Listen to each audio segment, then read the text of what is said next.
সেদিনের তাৎক্ষণিক বিশ্বাস কবুল করা হবে না এবং সেদিন তারা আল্লাহর পায়ে সেজদাও দিতে পারবে না। দেখি কোরআনে কি বলে।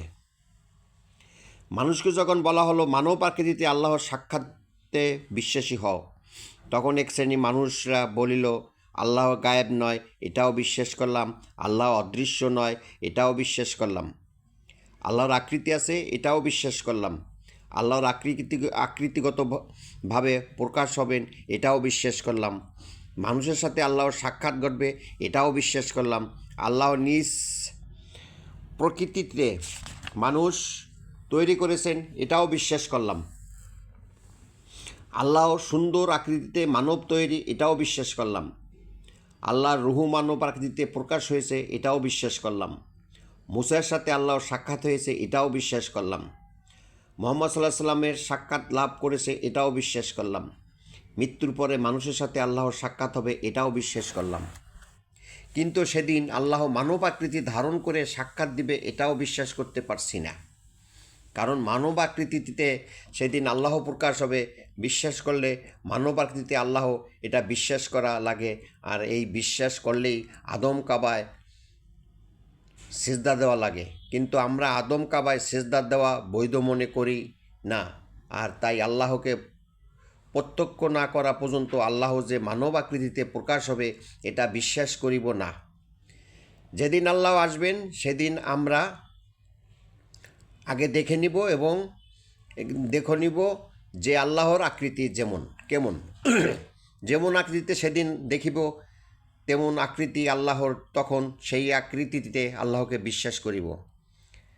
তার আগে আমরা এখন তোমাদের কথায় মানব আকৃতিতে আল্লাহ, এই কথা বিশ্বাস করতে পারতেছি না। তাদের উদ্দেশ্যে আল্লাহ বলেন, তোমরা প্রতীক্ষায় আছো, তোমাদের কাছে আল্লাহ আসবে। যেদিন সত্যি আল্লাহ আসবে সেদিন তোমরা আল্লাহকে বিশ্বাস করবে, কিন্তু সেদিনে সেই তাৎক্ষণিক বিশ্বাস আনয়ন কবুল করা হবে না, কারণ তারা পূর্ব থেকে বিশ্বাস করেনি।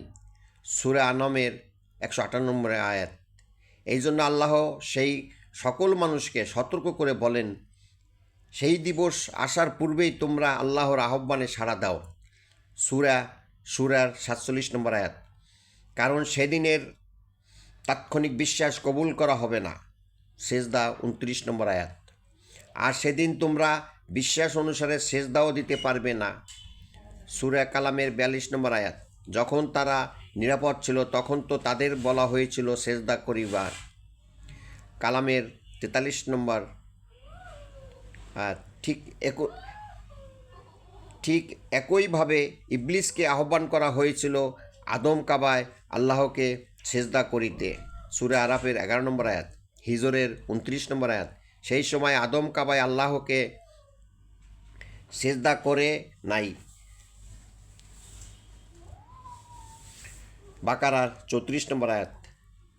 আর তাই আজ যারা দুনিয়াতে আদম কাবায় আল্লাহকে সেজদা না করে ইবলিসের অনুসারী ছিল, তারা সেদিন আদম আকৃতিতে বিশিষ্ট বিদ্রোহ, সেদিন আল্লাহ প্রকাশ হবে কোন সূরাতে, আধ্যাত্ম বিস্তারিত দেখুন। প্রকাশ্য আল্লাহর পেয়ে সিজদা দিতে সক্ষম হবে না।